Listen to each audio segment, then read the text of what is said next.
जिनको रेलवे में सिलेक्शन नहीं चाहिए उनके लिए वीडियो बिल्कुल भी नहीं है, वो इस वीडियो को बिल्कुल भी ना देखें। सिलेक्शन के लिए किसी भी डिपार्टमेंट की अगर आप एग्ज़ाम देते हैं, जो प्रिपरेशन कर रहे हैं वो रैंडमली प्रिपरेशन करते हैं और मान लीजिए 100 नंबर का एग्ज़ाम रहता है आपका, और 100 नंबर में से जनरली 65 नंबर और थोड़ा बहुत पढ़ाई करते हैं 70 नंबर ले आते हैं, और थोड़ा और पढ़ाई करने की कोशिश करते हैं 75 नंबर्स तक आप ला सकते हैं। लेकिन 75 से 80 नंबर लाने के लिए आपको बहुत मेहनत करनी पड़ती है। जो 5 मार्क्स होते हैं इसके लिए आपको किन किन बुकों से होकर गुजरना पड़ता है, किस तरह प्रिपरेशन करनी पड़ती है, ये वही व्यक्ति जानता है जो उस जगह पर पहुंचा होगा। कई लोग फर्स्ट टाइम एग्ज़ाम देते हैं, रेलवे का एग्ज़ाम दिया, उसने सोचा कि चलो 100 नंबर का एग्ज़ाम है और 100 नंबर के एग्ज़ाम में 60 नंबर आगे बिना पढ़े, अब तो अगली बार और नंबर ले आएंगे। लेकिन उनको इस चीज़ का बिल्कुल भी अनुभव नहीं है, बिल्कुल भी ये चीज़ नहीं मालूम है कि 60, 65, 70 नंबर तक आसानी से ला सकते हैं, 75 नंबर भी ला सकते हैं।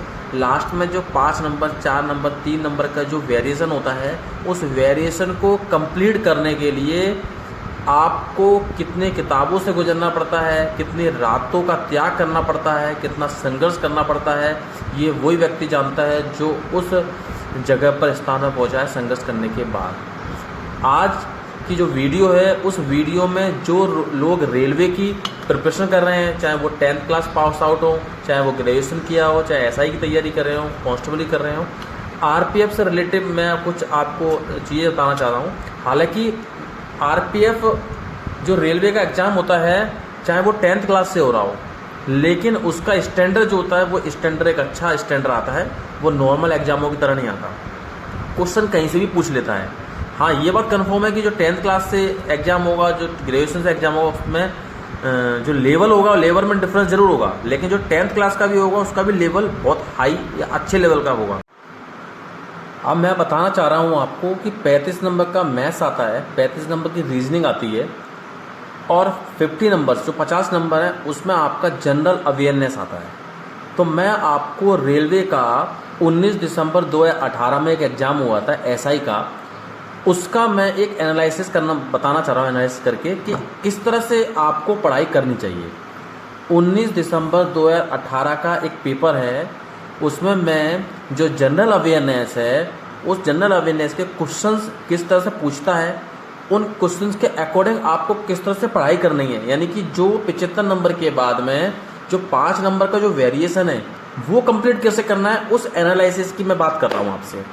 सभी तैयारी कर रहे हैं, पूरा भारत तैयारी कर रहा है रेलवे की, सब पास होंगे, कोई दिक्कत नहीं है। लेकिन अगर आपको हट के तैयारी करोगे तो ही आपका सिलेक्शन होगा।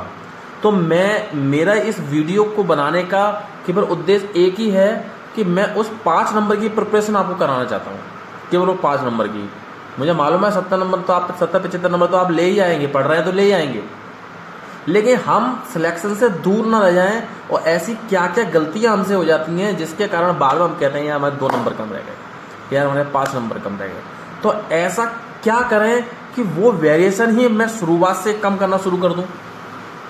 जब आप मैथ्स पढ़ेंगे तो मैथ्स के क्वेश्चन लगाते हैं, सेट्स लगा रहे हैं, रीजनिंग कर रहे हैं, रीजनिंग लगा रहे हैं, प्रीवियस ईयर के पेपर लगा रहे हैं, सब अच्छा चला। जनरल अवेयरनेस में आप लूसेंट पढ़ रहे हैं और इसके अलावा स्पीडी पढ़ रहे हैं, करंट अफेयर पढ़ रहे हैं, सब बढ़िया है। लेकिन इन्हें पढ़ने के बाद भी, बहुत सारा पढ़ने के बाद भी, लास्ट में वो 3 से 5 नंबर का वेरिएशन क्यों रह जाता है? ऐसी क्या क्या कमी रह जाती है हमें कि वो 3 से 5 नंबर का वेरिएशन हम पूरा नहीं कर पाते। तो 19 दिसंबर 2018 का एसआई का आरपीएफ का एक एग्जाम हुआ था, उसको मैं एनालिसिस कर रहा हूँ और आपको बताता हूँ किस तरह से आपको उन 5 नंबर को वेरिएशन कंप्लीट करना है। और आपको क्या करना है, प्रीवियस पेपर्स देखने हैं। और प्रीवियस पेपर की प्रिपरेशन करने के, जब प्रिपरेशन करते हैं, प्रीवियस पेपर जब हम पढ़ते हैं तो किस तरह से वो प्रीवियस पेपर पढ़ने हैं, उन प्रीवियस पेपर को पढ़ने का तरीका ही वो 5 या 3 नंबर का वेरिएशन कम करना है। कैसे वेरिएशन कम करें देखिए। रेलवे ने पहला क्वेश्चन आपसे पूछा है गैलियम तत्व का परमाणु क्रमांक क्या है। उसके ऑप्शन है 31, 34, 44 और 45। तो उसका आंसर है 31। अब आप इस क्वेश्चन पढ़ लिया, हमें याद हो गया कि गैलियम तत्व का परमाणु क्रमांक क्या है, 31। अब आप दूसरे क्वेश्चन पर आएंगे, नहीं, दूसरे क्वेश्चन पे नहीं आना है। गैलियम तत्व का परमाणु क्रमांक क्या है, अब रुक जाइए, ये क्वेश्चन पूछा कहाँ से। तो जितने भी परमाणु क्रमांक हैं जैसे तत्व के नाम गैलियम, हाइड्रोजन, कार्बन, लोहा जिसको आयरन बोलते हैं आप। इस तरह से 20, 25, 30, 35 ज़्यादा बड़ी लिस्ट नहीं है, जिनमें से पूछता है 30-35 की लिस्ट होगी, उनमें से याद कर लो। तो वो लिस्ट आप निकालिए, आजकल गूगल पे, यूट्यूब पे सब मिलता है। तो वो लिस्ट निकालिए। गैलीलियो का जो संकेत है वो Ga है, गैलेडियम। उसका परमाणु क्रमांक है 31, तो इसमें परमाणु क्रमांक पूछा था 31। अगर हाइड्रोजन का परमाणु क्रमांक पूछ लेगा 01, कार्बन का पूछ लेगा 6, आयरन का पूछ लेगा 26, ये आपको याद होना चाहिए। इसके अलावा आज इस पेपर में परमाणु क्रमांक पूछ ले 2018 का है, अब लेटेस्ट है। हो सकता है आपको परमाणु द्रव्यमान पूछ ले, हो सकता है आपको संयोजकता पूछ ले। तो गैलीलियम की जो परमाणु क्रमांक 31 है, परमाणु द्रव्यमान की बात करें तो 69.72 है। अगर संयोजकता की बात करें तो 3 है। इस तरह मान लो आज गैलीलियो है, कल हो सकता है आयरन हो। आयरन का संकेत Fe है, परमाणु क्रमांक 26 है, परमाणु द्रव्यमान 55.84 है, संयोजकता 2 और या 3 है। इस एक क्वेश्चन पढ़ने के बाद में आपने 30-35 क्वेश्चन कवर कर लिए।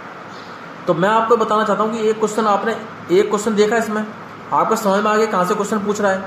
अब वो क्वेश्चन पूछ रहा है, उसके अकॉर्डिंग आपने 30-35 क्वेश्चन रेडी कर लिए। अब 30-35 क्वेश्चन रेडी कर लिए, इसका मतलब ये हो गया कि जब भी गैलीलियो के अलावा कार्बन आ जाए, हाइड्रोजन आ जाए, आयरन आ जाए या कोई भी एलिमेंट आ जाए तो आपका क्वेश्चन गलत नहीं होगा। तो आप एक इस तरह से अपने वेरिएशन को कम करना शुरू कर देते हैं। दूसरे क्वेश्चन की बात कर रहे हैं, 12वें वित्त आयोग के अध्यक्ष कौन है?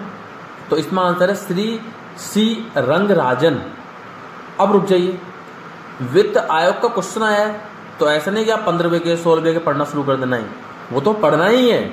इसके अलावा आपको वित्त आयोग के बारे में पता होना चाहिए कि किस अनुच्छेद में वित्त आयोग के गठन का प्रावधान किया गया है।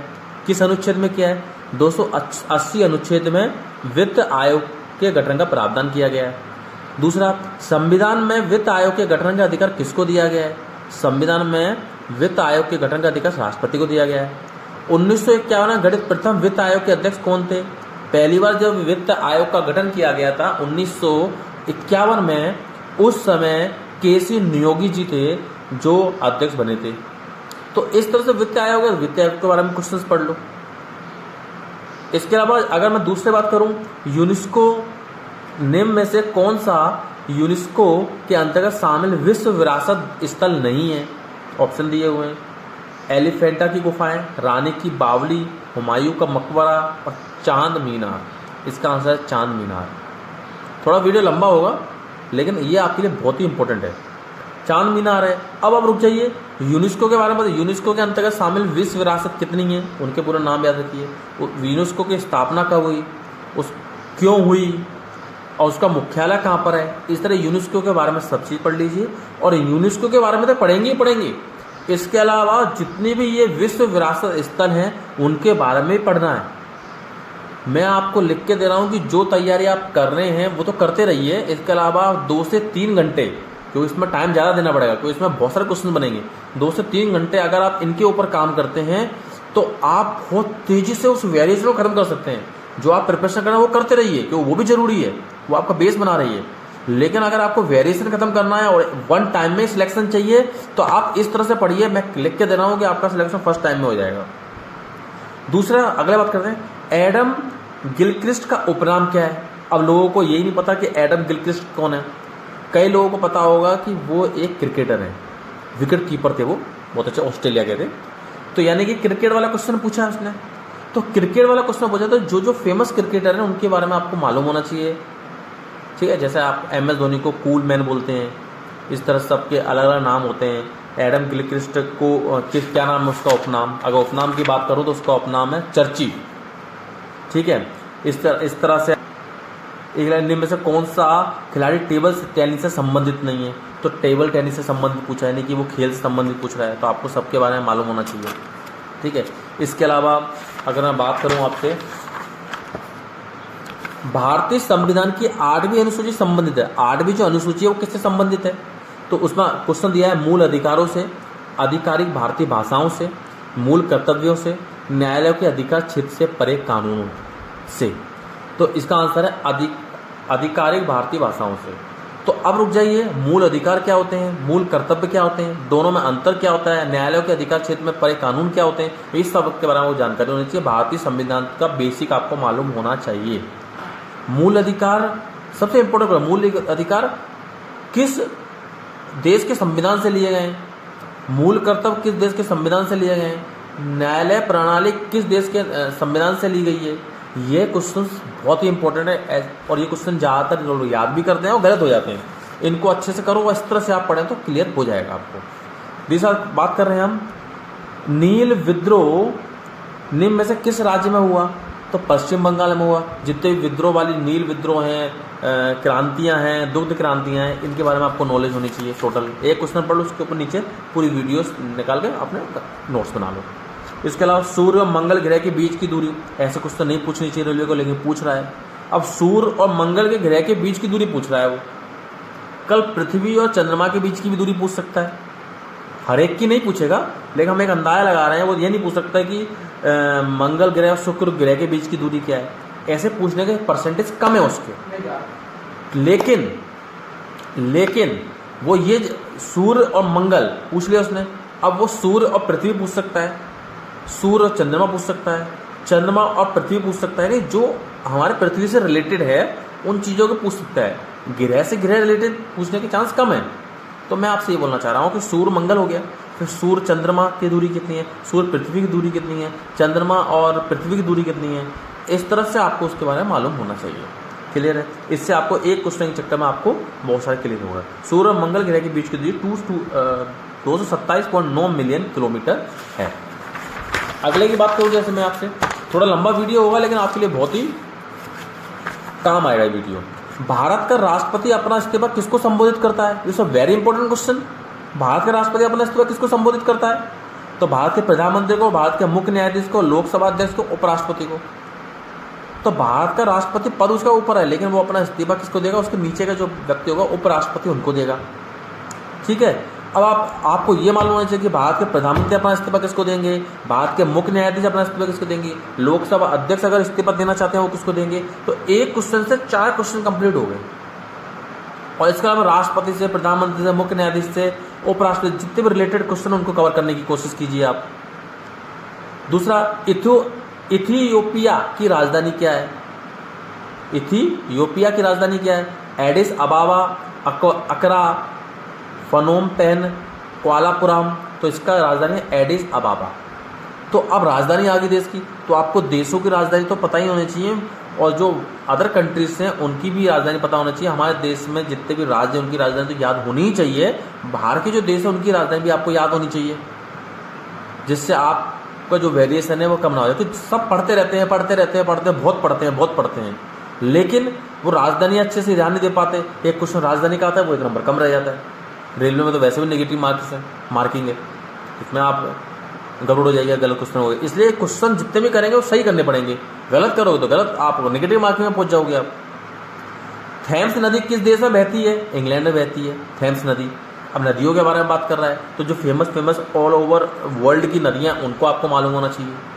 ऐसे क्वेश्चन आपको निकालने हैं। रेलवे पूछ क्या रहा है वो प्रीवियस क्वेश्चन से आपको अंदाजा लगाना है। इसके अलावा निम्न ये पुस्तक a century is not enough किसने लिखी? सौरभ गांगुली ने लिखी। तो जितने भी क्रिकेटर्स हैं या जितने भी फेमस बुक्स हैं उनके बारे में नॉलेज होनी चाहिए। मुझे पुराने पुस्तकें जितनी फेमस राइटर की हैं वो लिखी है। चेतन भगत जो फेमस पुस्तक हैं वो लिखी है। सौरभ गांगुली ने a century is not enough लिखी है, तो वो आपको मालूम होना चाहिए। इसके अलावा अगर मैं आगे क्वेश्चन की बात करूँ, पश्च पीयूष ग्रंथि क्या स्रावित करती है? ये आपका बायोलॉजी का क्वेश्चन आ गया। तो इसका ऑक्सीटोसिन हार्मोन स्रावित करती है वो। इस तरह इसके 3 नाम और दिए हैं, मेलाटोनिन दिया है, एस्ट्रोजन दिया है, प्रोजेस्टेरोन दिया है। ये किस ग्रंथि के द्वारा स्रावित होते हैं? सब हार्मोन ही तो हैं। किस ग्रंथि से होते हैं ये? इस सेट की मैं लिंक डाल दूंगा आपको डिस्क्रिप्शन में, आपको लिस्ट डाल दी जाएगी। आप पूरे पेपर को देखना कि पेपर में देखो किस तरह से क्वेश्चन पूछ रहा है और किस तरह से आप प्रिपरेशन कर सकते हैं। दूसरा, 19वीं शताब्दी में गौड़ जनजाति के लोग कहाँ के जंगलों में निवास करते थे? उड़ीसा में करते थे। तो जनजातियाँ जितने भी हैं, चाहे वो मध्य प्रदेश की हैं, उत्तर प्रदेश की हों, राजस्थान की हों, उड़ीसा की हों, जो फेमस जनजाति हैं उनके बारे में बेसिक आपको नॉलेज होनी चाहिए। और कितना क्वेश्चन पूछा है? 19वीं शताब्दी में गौड़ जनजाति के लोग कहाँ के जंगलों में निवास करते थे? खोण, खोण लिखा है इसमें, खोण, खो। खोण जनजाति कहाँ करते थे? इस तरह एक गोंड जनजाति हो तो मध्य प्रदेश में पाई जाती है, एक भील जनजाति हो तो मध्य प्रदेश में पाई जाती है, कोरकू जनजाति मध्य प्रदेश में पाई जाती है, बहुत सारी जनजाति है, सब अलग अलग है। तो फेमस जो जनजातियाँ हैं उनके बारे में आपको नॉलेज होनी चाहिए। सामान्य तौर पर लोकसभा के सदस्यों का कार्यकाल 5 वर्ष का होता है, लेकिन इसे पहले भी खत्म किया जा सकता है। ऑप्शन उपराष्ट्रपति द्वारा, प्रधानमंत्री द्वारा, राष्ट्रपति के द्वारा, लोकसभा के स्पीकर द्वारा, तो राष्ट्रपति द्वारा किया जा सकता है। तो इस तरह से क्वेश्चन आपको होना चाहिए। लोकसभा के बारे में आपको पता होना चाहिए पूरा, विधानसभा के बारे में मालूम होना चाहिए आपको, राज्यसभा के बारे में आपको मालूम होना चाहिए, उपराष्ट्रपति के बारे में आपको मालूम होना चाहिए कि कब इसका कार्यकाल है, इसको इस पद को पाने के लिए क्या क्या हमें करना चाहिए, प्रधानमंत्री के बारे में पाना चाहिए, लोकसभा के स्पीकर के बारे में आपको मालूम होना चाहिए। इस तरह से आप क्वेश्चन कर सकते हैं। निम्न में से किसे अब एक पूर्ण राज्य का दर्जा दिया है? सिक्किम को दर्जा मिल गया पूर्ण राज्य का। इस तरह से जम्मू कश्मीर के ऊपर, 370 के ऊपर, ऐसे जो नए नए कंसेप्ट हैं उसको रेलवे बिल्कुल नहीं छोड़ेगा। जो नए नए कंसेप्ट है उसको रेलवे बिल्कुल भी नहीं छोड़ेगा। उनमें राम मंदिर के ऊपर जो भी क्वेश्चन बनते हैं आपके, उसके बाद आपके ये जम्मू कश्मीर के ऊपर क्वेश्चन बनते हो, 370 के ऊपर क्वेश्चन बनते हो। जम्मू कश्मीर से कुछ राज्य अलग से, कुछ जिले अलग से, राज्य अलग से बने हैं, कब बने हैं, क्या डेट है उनका, इस तरह से क्वेश्चन बिल्कुल रेलवे नहीं छोड़ेगा। वो क्वेश्चन जरूर डालेगा, किसी भी सेट में डालेगा। और रेलवे के बहुत सारे सेट होते हैं, इसलिए कुछ एग्जाम थोड़ा टफ हो जाता है।